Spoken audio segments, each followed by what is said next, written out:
사도신경으로 우리의 신앙을 고백합니다.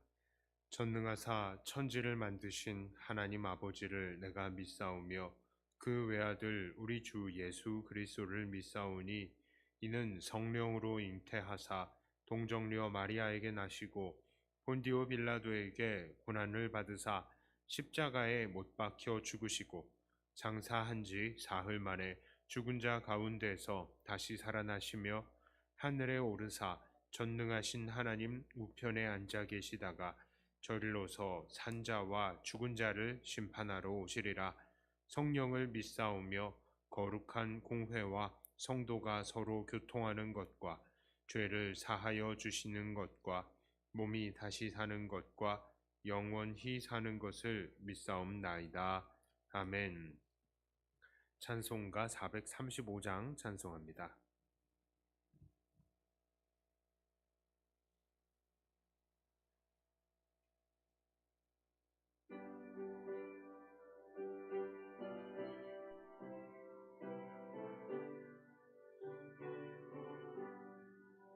나의 영원하신 기업 생명보다 귀하다.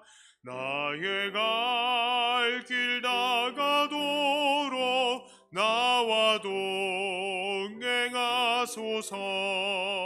주께로 가까이 주께로 가오니 나의 갈 길 다가도록 나와 동행하소서.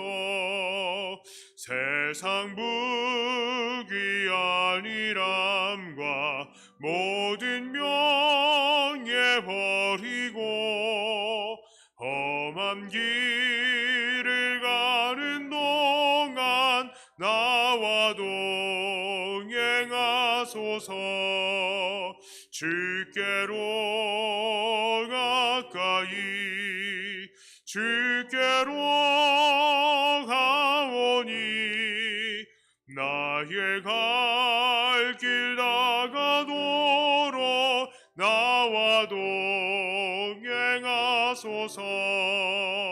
어두운 골짝 지나가며 험한 바다 건너서 천국 문에 이르도록 나와 동행하소서. 주께로 가까이 주께로 가오니 나의 갈 길 다가도록 나와 동행하소서.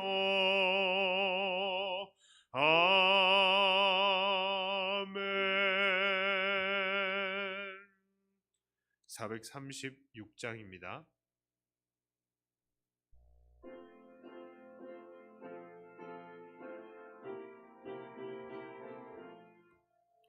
나 이제 주님의 새 생명 얻은 몸 옛것은 지나고 새 사람이로다.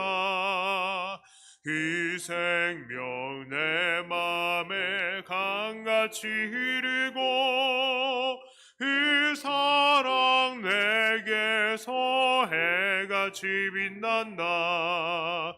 영생을 누리며 주 안에 살리라. 오늘도 내일도 주 함께 살리라. 주 안에 감추인 새 생명 얻으니 이전에 좋던 것 이제는 값없다. 하늘의 은혜와 평화를 맛보니 찬송과 기도로 주 함께 살리라. 영생을 누리며 주 안에 살리라. 오늘도 내일도 주 함께 살리라. 삼천도 초목도 새 것이 되었고 죄임도 원수도 친구로 변한다. 새 생명 얻은 자 영생을 누리니 주님을 모신 맘 새 하늘이로다. 영생을 누리며 주 안에 살리라. 오늘도 내일도 주 함께 살리라. 주 따라가는 길 험하고 멀어도 찬송을 부르며 뒤따라가리라. 나 주를 모시고 영원히 살리라. 날마다 섬기며 주 함께 살리라. 영생을 누리며 주 안에 살리라. 오늘도 내일도 주 함께 살리라. 네, 마지막으로 438장입니다.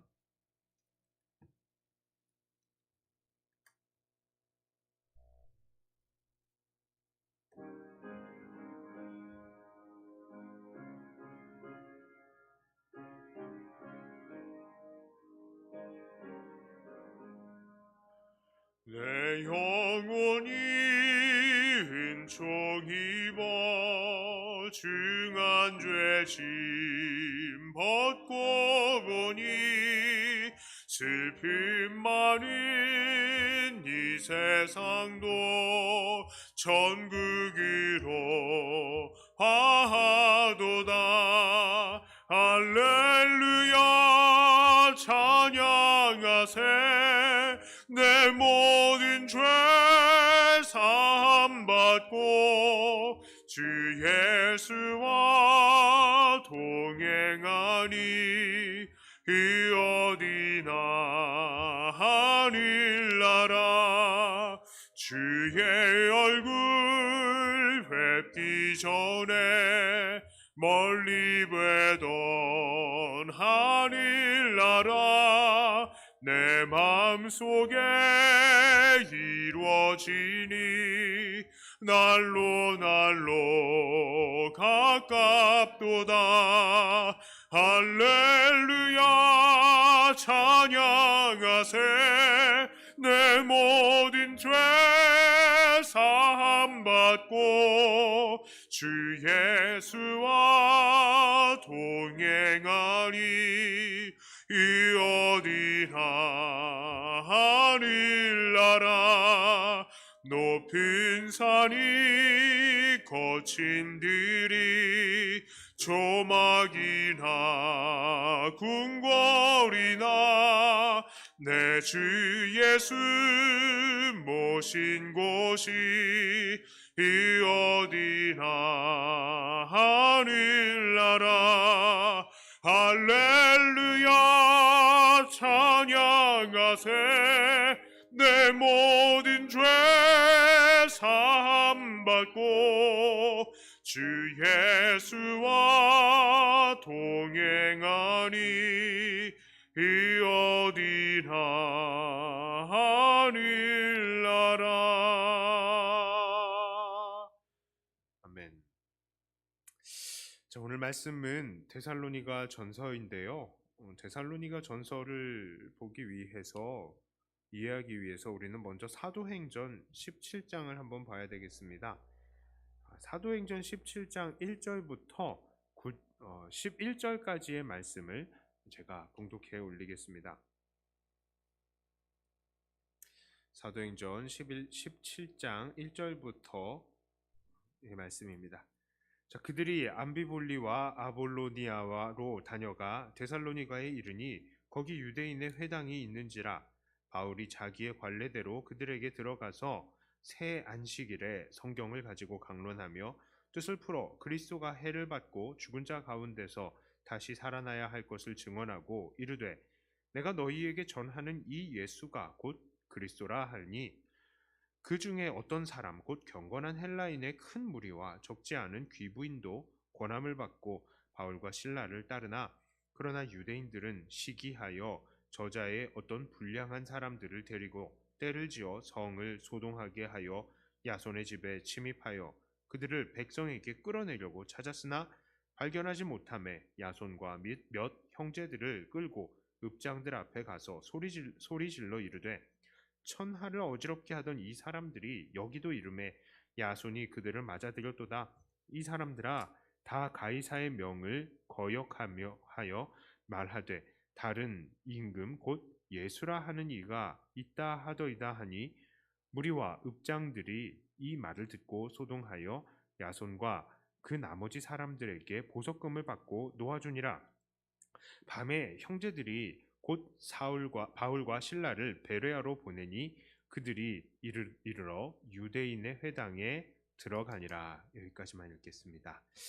자, 교회 앞에 먼저 광고 말씀 올립니다. 이번 주 토요일 날 11시에 식당 좀 정리하기 위해서요. 청소를 하겠습니다.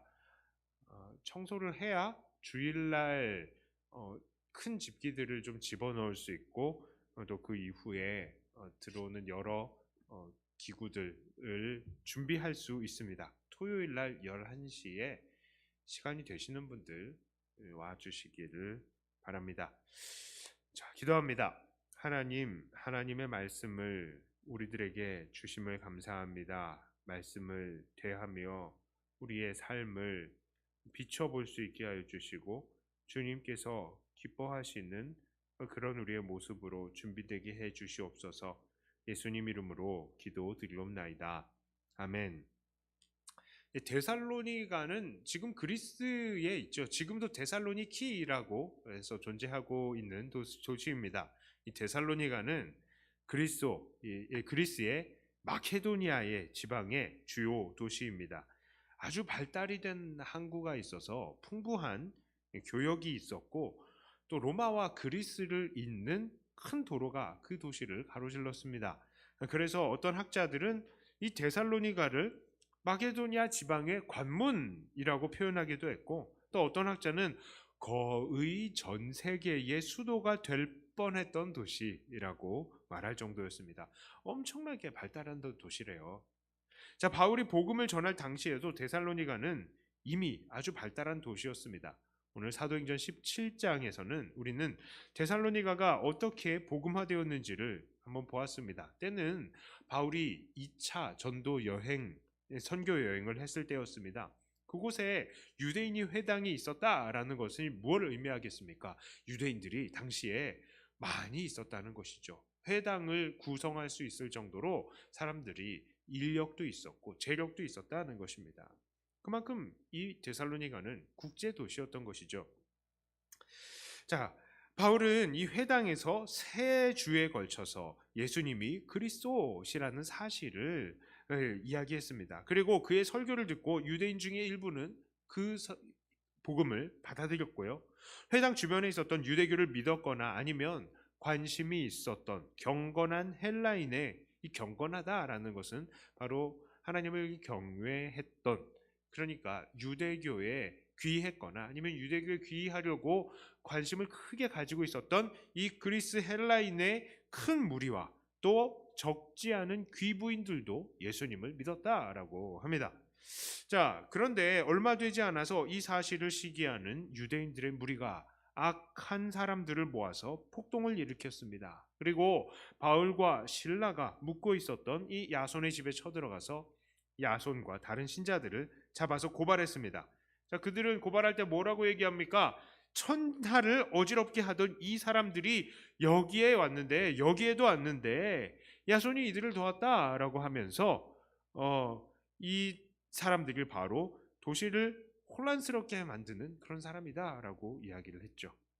자, 그 이후에 야손과 친구들은 보석금을 내고 석방되었고 또 바울과 실라는 밤에 몰래 성읍을 빠져나가야만 했었던 것입니다.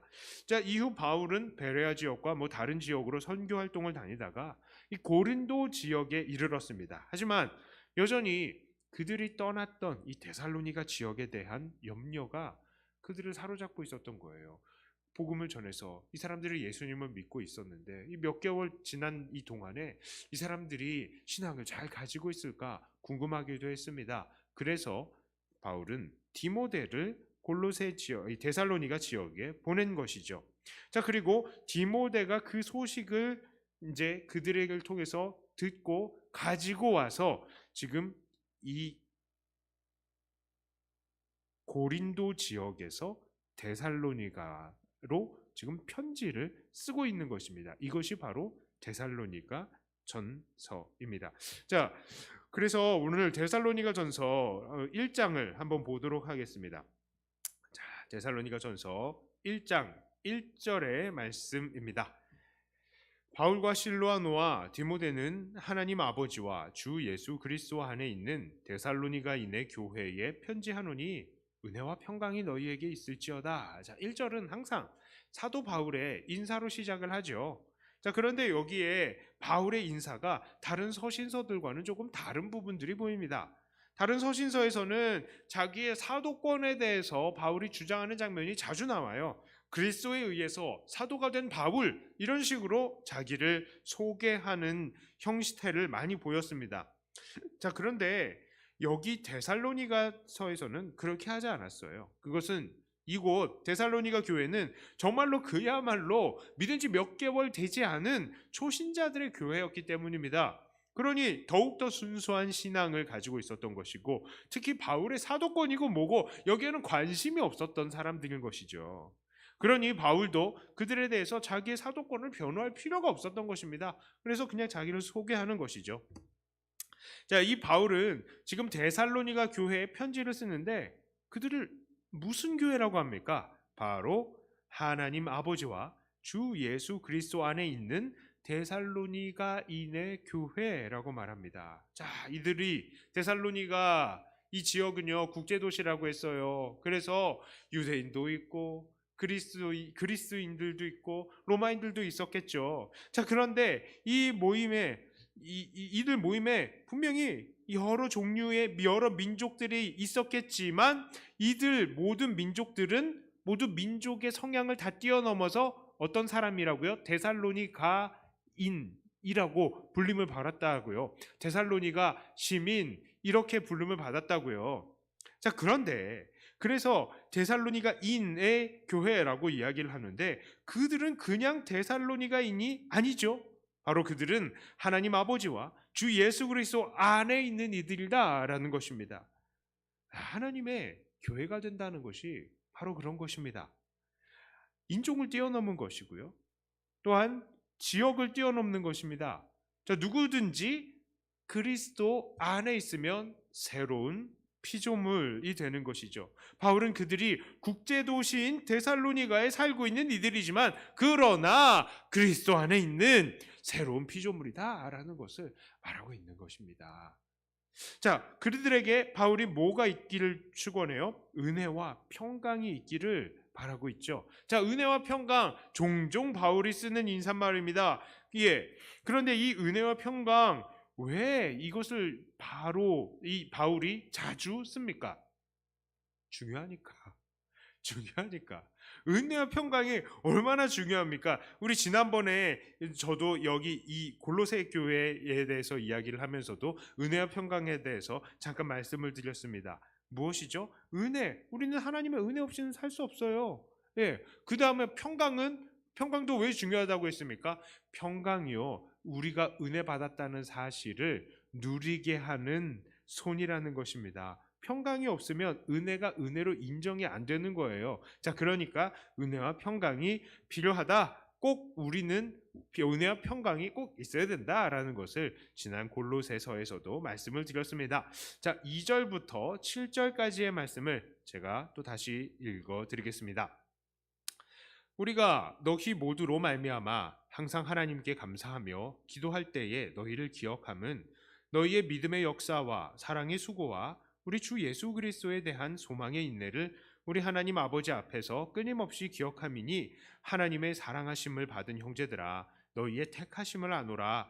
이는 우리 복음이 너희에게 말로만 이른 것이 아니라 또한 능력과 성령과 큰 확신으로 된 것임이라. 우리가 너희 가운데서 너희를 위하여 어떤 사람이 된 것은 너희가 아는 바와 같으리라. 또 너희는 많은 환난 가운데서 성령의 기쁨으로 말씀을 받아 우리와 주를 본받은 자가 되었으니 그러므로 너희가 마케도니아와 아가야에 있는 모든 믿는 자의 본이 되었느니라. 자, 이제 바울은 하나님 앞에 감사의 기도를 드립니다.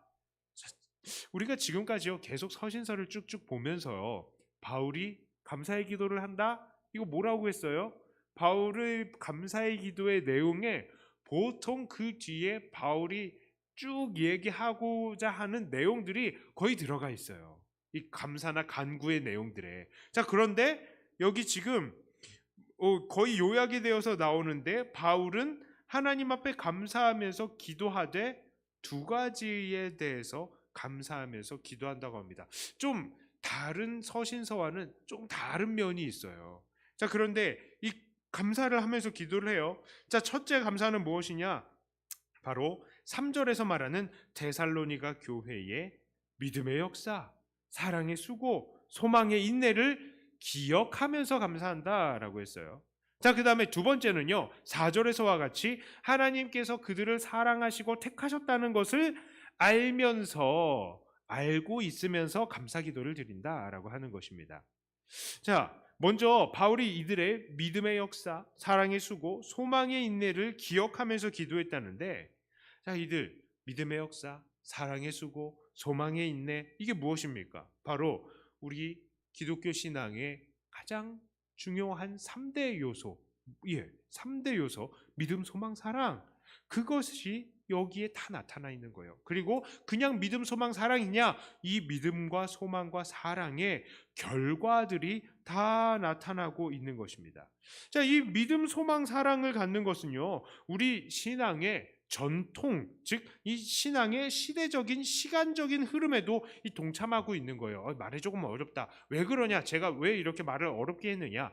믿음은 무엇입니까? 하나님께서 우리에게 이루신 것들을 우리가 인정하고 그것을 믿는 거예요. 그러니까 과거에 했던, 하나님께서 과거에 하셨던 것들을 믿는 것입니다. 그 다음에요 우리가 사랑을 한다는 것은 오늘 내가 하나님을 사랑하고 우리의 이웃을 사랑하는 것이죠. 그러니까 사랑은 충분히 현재적인 것입니다. 그리고 소망은 무엇이죠? 우리에게 주어질 천국을 기다리면서 미래에 주어질 것을 바라면서 소망하는 것이니까 이것은 미래적인 거예요. 그러니까 우리의 신앙의 이 믿음과 소망과 사랑, 이것은요 우리의 과거와 현재와 미래를 전부 다 아우르는 우리의 이 신앙의 중요한 요소인 것입니다. 그러니까 이 데살로니가 교회가 바로 이러한 시대적인, 그리고 이 시대적인 흐름에, 우리 신앙의 시대적인 흐름에 동참을 하고 있다라는 것입니다. 자, 그렇습니다. 그런데요 이들은 어떻게 했어요? 믿음은 어땠습니까? 이들은요 이들의 믿음에는 일함이 있었어요. 일함이, 역사라고 하는 것인데 이것은요 일입니다. 노동입니다. 자, 행함이 없는 믿음은 죽은 믿음이라고 했는데요 이들의 믿음은 정말로 살아서 표현이 되고 있는 믿음인 것이에요. 자, 또한 믿음이 있다는 것은 분명히 믿는 내용을 안다는 것인데 그만큼 이들은 하나님이 어떠하신지, 그 전능하심과 의로우심과 사랑하심을 모두 다 알고 있다라는 의미인 것입니다. 이들이 믿은 지 몇 개월 되지 않은 사람들인데도요. 자, 그 다음에요 또한 이들이 사랑에 뭐가 있었다고요? 수고가 있었답니다. 수고라는 것은요 어떤 일을 할 때에 고된 것 혹은 거기에 필요한 엄청난 수고를 의미하는 것인데요, 즉 이거는 말과 혀로만 사랑한 것이 아니라 행함과 진실함으로 사랑하고 그 사랑함에 있어서 다른 사람들의 요구를 들어주고 그들의 필요를 채워주는 것에 대해서 정말로 어렵고 힘들지만 이런 것들을 해 나갔다는 것입니다. 이게 어렵지만 그들에게 맞춰주면서 섬겨내고 있었다는 거예요. 그리고 또한 이들에게는 소망의 인내가 있었습니다. 이 인내는 정말로 이들에게 필요한 요소였겠죠. 왜 그렇습니까? 그곳은 박해가 있었던 것이기 때문입니다. 당시 데살로니가는 기독교의 신앙에 대해서 관대하지 않았죠. 유대인들이 그것을 시기했습니다. 로마 사람들도 그것을 인정했습니다. 호락호락하지 않았죠. 바울을 돌보던 야손조차도 보석금을 내야 풀려낼 수 있었던 그런 도시였습니다. 그러니까 믿음 생활을 한다는 것은 그만큼 큰 모험이고 부담이었고 또한 핍박의 이유가 되는 것이죠. 그런데 데살로니가 교회는 바로 그러한 환경 속에서도 그 믿음을 잃어버리지 않고 인내하면서 천국을 소망했다라는 것입니다. 이렇듯이 이들의 믿음과 소망과 사랑에는 분명히 나타나는 증거들이 다 보여지고 있었던 거예요. 이것들을 보면 이들의 신앙이 참 진정한 참 신앙이라는 것을 볼 수 있습니다. 자, 그다음에요. 바울이 이 기도를 하면서 감사의 기도를 하면서 두 번째 감사했던 요소는 바로 그들의 택하심을 알면서 하나님께 감사 기도를 드렸다고 합니다. 자, 이들 데살로니가 교회에 정말 생긴 지 얼마 되지도 않는 그런 교회였습니다. 그러니까 믿음의 지도자들의 어떠한 지도를 제대로 받지도 못했을 것이고 그들을 잘 가르칠 수 있는 지도자조차도 없었겠지요. 그러니 이들은 교회가 대체 어떤 것인지, 그리고 교회 생활은 어떻게 해나가야 할 것인지 정확히 잘 알지는 못했을 것입니다. 그러나 그들은 지금까지 믿음과 소망과 사랑의 열매를 맺어내면서 잘 해오고 있었던 것이죠. 왜 그렇습니까? 바로 이들이 하나님의 택하심을 받은 교회이기 때문에 가능한 거예요. 하나님께서 이들을 구원하시고 인도하시기로 택하시고 작정하셨기 때문에 오늘 이들이 그 험난한 시간들을 잘 감당해내고 있는 것입니다. 이후에 바울은 이렇게 택하심을 받았다는 것에 대해서 근거를 제시해요. 5절과 6절입니다. 이는 우리 복음이 너희에게 말로만 이른 것이 아니라 또한 능력과 성령과 큰 확신으로 된 것임이라. 우리가 너희 가운데서 너희를 위하여 어떤 사람이 된 것은 너희가 아는 바와 같으니라. 또 너희는 많은 환난 가운데서 성령의 기쁨으로 말씀을 받아 우리와 주를 본받는 자가 되었으니. 자, 5절을 보니까요, 이들이 하나님의 택함을 받았다는 첫 번째 증거, 바로 그들이 성령의 능력으로 믿었기 때문이다 라는 것입니다. 자, 5절에서는 이들에게 복음이 전달될 때에 말로만 전달된 것이 아니라 능력과 성령과 확신으로 전달이 되었다라고 하죠. 이 말은 바울이 사람의 말로 복음을 전하기는 했지만 그 가운데 성령께서 역사하셔서 그 능력을 보이셔서 사람들에게 확신을 주셨다라는 겁니다. 또한 그들이 하나님의 택하심을 받았다는 두 번째 증거, 바로 그들이 주와 사도를 본받아서 고난받는 자들이 되었기 때문이다 라고 말합니다. 5절 후반부에는 바울이 자기가 그들에게 어떠한 사람이 되었는지를 보여주었고 그들도 그것을 안다라고 합니다. 바울이 뭘 보여줬습니까? 환난당하는 거 보여줬잖아요. 그리고 6절에서는 환난 가운데에서도 성령의 기쁨으로 말씀을 받아서 바로 그러한 고난을 받은 바울과 주님을 본받은 자들이 바로 이 데살로니가 교인들이 바로 그런 사람들이 되었다라고 합니다. 정말로 그렇습니다. 바울이 핍박을 경험했어요. 핍박을 경험하면서 몰래 빠져나가는 그런 일을 했습니다. 그 핍박받는 모든 과정들, 야손이 핍박받는 모든 것들 데살로니가 교회 사람들이 다 보았다고요. 그럼에도 불구하고 그들은 예수님을 믿었고 오히려 주님과 사도들을 본받는 자들이 되었습니다. 핍박 가운데서도 성령이 주시는 기쁨으로 말씀을 받았다고요. 그러니 이들은 고난도 자처하는 사람들이 된 것입니다. 그래서 그들의 믿음이 이제는 그 일대와 지방의 모든 자들에게 큰 본이 되는 것이죠. 이제는 다른 사람들이 데살로니가 교회의 믿음을 본받는 상태가 된 것입니다.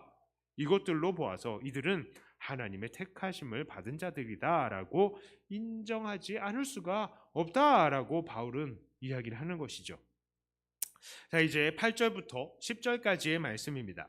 주의 말씀이 너에게로부터 마게도냐와 아가야에만 들릴 뿐 아니라 하나님을 향하는 너희 믿음의 소문이 각처에 퍼졌으므로 우리는 아무 말도 할 것이 없노라. 그들이 우리에 대하여 스스로 말하기를 우리가 어떻게 너희 가운데에 들어갔는지와 너희가 어떻게 우상을 버리고 하나님께로 돌아서 와서 살아계시고 참되신 하나님을 섬기는지와 또 죽은 자들 가운데서 다시 살리신 그의 아들이 하늘로부터 강림하실 것을 너희가 어떻게 기다리는지를 말하니 이는 장래의 노하심에서 우리를 건지시는 예수시니라. 자, 이제 바울은요, 그들 데살로니가 교회로부터 그 데살로니가가 속해 있는 지역인 그 마게도냐 그리고 그 주변 아가야에 주의 말씀을 이 전달을 되고 있어요. 무엇이라고요? 이 데살로니가가 복음을 전하고 있는 거예요. 지금 복음을 전하는 교회가 된 거예요. 믿은 지 얼마 안 되는 교회, 초신자 교회가 복음을 전하는 교회가 되고 있다고요. 자, 게다가 그들의 믿음에 대한 소문이 여러 지역에까지 전파됐다라고 합니다. 9절을 보니까 사람들이 막 이야기를 해요. 어떤 얘기를 하냐? 아이고, 바울이 그렇게 해서 복음을 전했다며. 그래서 데살로니가 사람들이 이렇게 예수님을 믿었다며. 그런데 이 데살로니가 사람들이 정말 지금 이렇게 진실한 마음으로 절실하게 예수님을 붙들고 있고 미래를 소망하고 있다며. 이 얘기가 다 나오는 거예요. 이게 뭡니까? 데살로니가 교회의 간증이 지금 다른 지역 사람들에게 회자되고 있는 거예요. 그러니까 데살로니가 교회는 복음을 증거하는 사람, 그 복음을 증거하는 교회, 게다가 자기의 이 간증을 하고 있는 교회가 되고 있는 것입니다. 참 오늘날 같으면은 참 이 데살로니가 교회 어떻겠어요? 만약에 누군가가 새로 믿었어요. 예수님을 딱 믿었는데 막 박해를 막 받아요. 그런데 이 박해를 막 받는데도 이 사람이 정말 계속해서 복음을 증거하고 있는 겁니다. 우리들이 그런 사람을 보면 어떠한 마음이 들까요? 초신자 너무 무리하지 마. 야, 그리고 너무 나대지 마. 그리고 고난도 받고 그러면 그냥 슬쩍슬쩍 좀 피해도 돼. 하나님 봐주실 거야. 이렇게 사람들이 얘기할 수도 있겠는데 지금 그런 거 아니라고요. 바울이 그런 것 때문에 오히려 이들이 복음을 증거하면서 고난을 받는 것에 대해서 오히려 감사하고 너희들 역시 하나님의 택한 교회야 하고 그렇게 그들을 칭찬해주고 있는 것입니다.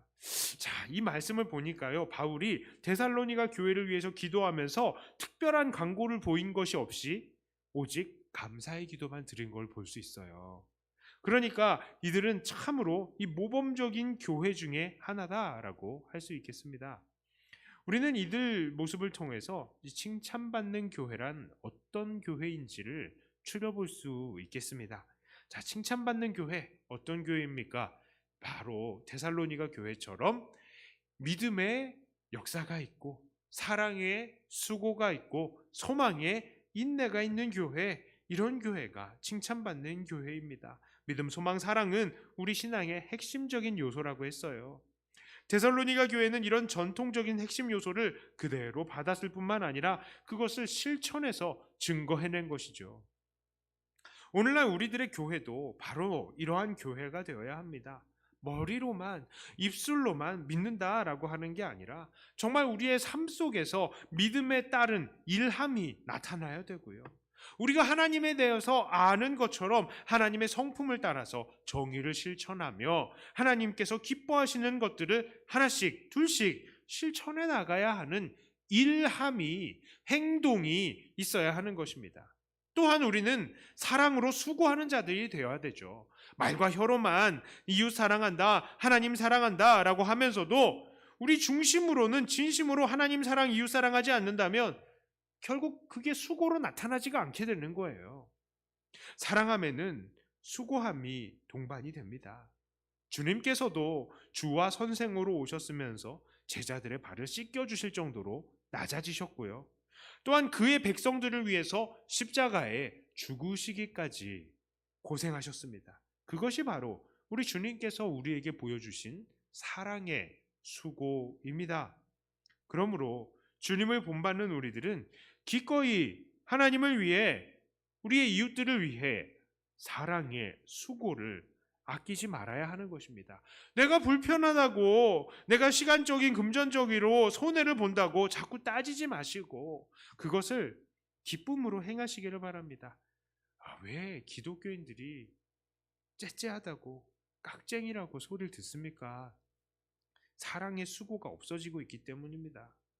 음식점 같은 데 가면요, 참 내 진짜 어떨 때 좀 민망할 때가 있어요. 언제냐면은 성도들이랑 같이 음식점에 가면은 다 이야기합니다. 아유, 권사님, 집사님 막 이렇게 얘기를 해요. 그런데 음식점에서 음식들이 딱 나왔는데 수저가 만약에 좀 약간 더럽다. 어떻게 합니까? 그냥 조용히 그냥 바꾸세요. 그냥 괜히 이봐요. 그래서 막 짜증을 내는 거예요. 이 숟가락 이게 뭐야? 이거 뭐야? 물컵 이게 뭐야? 내가 식당에서 종업원인데 막 목사님 그러면서 종업원들한테 막대한다? 분명히 이렇게 생각할 겁니다. 아이고 저 기독교인들 째째하네. 그런데요, 이런 부분도 우리가 사랑의 수고를 보여야 될 거예요. 사랑하면서 우리가 정말로 그 사람들한테 우리의 사랑함을 보여줄 수 있는 여러 방법들이 많이 있습니다. 우리가 이 영혼들을 생각하고 또 하나님을 생각하면서 우리가 많은 사람들에게 우리를 희생하고 사랑의 수고를 아끼지 말아야 될 것입니다. 자, 그 다음에요, 우리는 소망에 인내가 있는 교회가 되어야 되죠. 이것이 없으면 우리는 이 험한 세상, 우리를 핍박하는 이 세상을 이겨낼 수가 없습니다. 우리는 천국 때문에 오늘을 버티면서 살고 있는 것이죠. 이 짧은 생을 고생하지만 좀 버티고 나면 결국에 영원한 천국에 들어가기 때문에 우리는 오늘도 인내할 수 있는 것이죠. 그러므로 우리는 소망의 인내가 있는 교회가 되어야 합니다. 자, 이렇게 우리는 믿음의 역사, 사랑의 수고, 소망의 인내를 이루어내는 교회가 되어야 되죠. 자, 그 다음에 두 번째로 우리 교회는 어떤 교회가 되어야 하느냐? 바로 고난 속에서도 복음을 전하는 교회가 되어야 합니다. 데살로니가 교회가 바로 그러한 교회였습니다. 이들도 바울의 일행의 고난을 통해서 낳은 자식과도 같은 교회였어요. 이들도 바로 이들이 데살로니가 교회가 정말 바울이 복음 때문에 어떻게 고난을 당하는 건지 다 보았습니다. 그러나 그것을 보았으면서 두려워하지 않고요, 복음을 받아들이고 기꺼이 고난 속에서도 하나님 말씀 전하고 자기들의 믿음을 간증을 했다는 것이죠. 그것은 바로 그들이 하나님의 택함을 받아서 성령의 능력으로 믿음을 가졌기 때문인 것이죠. 그래서 그들은 기꺼이 고난 속에서도 복음을 전하는 교회가 된 것입니다. 우리 또한 하나님의 택함을 받아서 구원을 받은 사람들이다 라고 한다면 우리도 고난 속에서 당당하게 복음을 전할 수 있는 사람들이 되어야 하겠습니다. 자, 이제 말씀을 정리합니다. 오늘날 교회는요, 오늘날 우리 교회를 보면 참 많은 사람들에게 이상한 사람들로 취급을 받고 있습니다. 아주 보통 사람들이 교회 다니는 사람들 진짜 이상하게 봐요. 이거 미친놈들 아니냐? 이렇게 생각하는 사람들도 많이 있습니다. 그리고요, 교회가 원하던 원하지 않던 알게 모르게 여러 가지 핍박으로 이 교회와 믿는 자들이 핍박을 당하죠. 사실 코로나 이런 얘기도요, 보면 교회 말고 다른 곳에도 전파가 많이 일어납니다. 목욕탕에서도요. 뭐 일반 공장이나 이번에 또 뭐 공장에서 막 100몇 명 막 이렇게 감염이 되고 전파가 되고 막 하죠. 자, 그런데 공장에서 전파됐다, 아이고 공장 이 공장 없애버려야 돼, 그런 얘기 나오지 않잖아요. 목욕탕에서 감염됐다, 목욕탕 없애버려야 돼, 목욕탕 같은 데는 진작에 없어져야 된다, 이런 얘기 나오지 않죠. 병원에서 감염됐다 그러면 병원 다니는 사람들 진짜 정신없는 사람들이다, 왜 병원 다니냐, 이렇게 이야기하지 않아요. 그런데 교회에서 뭐 교회 관련된 어떤 데가 뭐 감염됐다더라 그러면 교회가 없어져야 된다, 교회는 미친 사람들이다, 이렇게 얘기를 하는 거예요. 억울합니다. 좀 많이 억울합니다. 자, 그러나 우리는요, 이러한 환경 속에서도 여전히 믿음의 역사, 사랑의 수고, 소망의 인내를 계속해서 이루어내야 되고요. 고난 속에서 복음을 전하는 사람들이 되어야 된다고요. 복음까지 전하라고 하니까 엄청 부담이 되죠. 목사님, 지금 시절이 무슨 시절인데 복음입니까? 지금 복음 전하면 진짜 사람들이 이상하게 생각합니다. 그럴 거예요. 예, 물론 그럴 겁니다. 자, 그런데요. 이 상황 속에서 우리가 무엇을 합니까? 끝까지 우리가 알고 있는 이 믿음의 일을 믿음으로 역사를 하고, 또 사랑으로 수고를 이어가고, 또 소망으로 인내를 계속 하고 있으면 사람들이 우리를 신기하게 생각할 거예요. 야, 너는 지금 이 상황 속에서도 웃음이 나오냐? 이렇게 생각할 거예요. 야, 너는 뭔데 이렇게 담담하냐? 이렇게 분명히 이야기를 하겠죠. 바로 그때가 우리가 복음을 전할 수 있는데요. 뭐냐면요. 베드로 선생도 우리에게 계속 얘기합니다. 우리가 선을 행함으로 고난을 받으면, 선을 행하되 고난을 받으면 그게 하나님의 뜻이다. 그런데 거기에서 이야기를 해요. 세상 사람들이 우리 안에 있는 소망의 이유를 묻는데요. 그 자라들에게 대답할 것을 항상 예비해두라 라고 했습니다. 자, 그런 것처럼요. 우리가 지금 그렇게 계속하고 살아가면 돼요. 우리의 믿는 바대로, 우리의 사랑하는 바대로, 소망하는 바대로 끝까지 우리가 이렇게 묵묵히 살면서 있으면, 세상에 야, 왜 우리를 괴롭혀? 이렇게 하지 않고, 야, 마녀 사냥하지 마, 이렇게 말도 하지 말고요. 그냥 우리는 끝까지 우리의 길을 가는 겁니다. 이렇게 가게 되면 사람들이 물어본다고요. 너 도대체 무슨 소망 때문에 그러고 있느냐? 그때 이야기하시면 되는 겁니다. 자, 그러므로 오늘도 이렇게 믿음의 역사, 사랑의 수고, 소망의 인내로, 그리고 고난 속에서도 복음을 전함을 통해서 우리 교회가 교회다운 교회가 되고 세상의 빛과 소금의 역할을 온전히 담당하기를 원합니다. 우리 백동교회가, 그리고 우리 한국교회가 그렇게 되기를 주님의 이름으로 축복합니다. 기도합니다. 감사합니다. 하나님, 오늘 데살로니가 교회의 이 좋은 사례를 보면서 우리가 큰 도전을 받습니다. 믿은 지 얼마 되지도 않는 교회, 참 나중된 자가 먼저 된다는 것을 우리가 다시 한번 깨닫고 우리의 신앙을 다시 돌아보며 우리도 긴장할 수 있게 하여 주시옵소서. 우리도 정말 처음 믿은 그 순간처럼 그 열정을 가지고 믿음의 역사, 사랑의 수고, 소망의 인내를 늘 이루어내며 고난 속에서도 복음을 증거하는 주님의 귀한 일꾼들이 되게 하여 주시옵소서. 특별히 하나님, 우리 교회의 모든 성도들 하나님께서 복의 복을 더하여 주시고 연약한 지체들 붙들어 주시옵소서. 코로나 시국으로 인하여서 특별히 어르신들이 바깥 출입을 많이 하지 못하여서 온 몸에 기력이 쇠하여지고 또 근육에 많이 힘이 빠졌습니다. 하나님 불쌍히 여기시고 우리 어르신들 강건하게 또 꾸준히 몸 움직이시며 체력이 저하되지 않도록 하나님께서 은혜 더해 주시고, 또한 시간이 가면 갈수록 더욱더 맑은 정신 허락해 주셔서 하나님과 깊은 교제를 이루어내며 교회와 모든 성도들을 축복하는 기도의 용사가 여전히 될 수 있게 하여 주시옵소서. 암투병하고 계시는 우리 권사님들 강건케 붙들어 주시고, 하나님 특별히 우리 교회의 모든 성도들 한 명 한 명을 축복합니다. 세상 속에서 빛과 소금의 역할을 감당하면서 살아갈 수 있도록 능력 주시고, 필요한 모든 것들 하나님 앞에 간구할 때마다 허락하여 주시옵소서. 하늘의 곳간을 열어주시어서 우리가 이곳에서 하나님 어렵지 않게, 금전적으로도 어렵지 않게 하여 주시고, 풍성하게 먹되 우리를 기이하게 먹이시는 아버지 하나님의 능력을 찬송하는 우리들이 되게 하여 주시옵소서. 감사드리며 우리 주 예수님 이름으로 간절히 기도드리옵나이다. 아멘. 하늘에 계신 우리 아버지여, 이름이 거룩히 여김을 받으시오며 나라의 임하옵시며 뜻이 하늘에서 이룬 것 같이 땅에서도 이루어지이다.